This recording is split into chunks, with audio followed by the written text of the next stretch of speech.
Did you know that Maria von Trapp spent decades telling the world she was not in love with her husband when she married him, and everyone kept singing the love story anyway? She had been sent to the von Trapp house to tutor one of his sick children.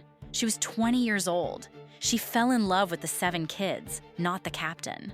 When Georg proposed, she said yes for them. She was honest about this in interview after interview, across 50 years. She married a man she respected. Love, she said, came later, quietly, in ordinary days and small moments, until it became the center of her life. Then Georg died in 1947, and the grief that followed surprised everyone who had assumed theirs was just a practical arrangement. It was not practical. It had simply grown in a different order than the song suggested.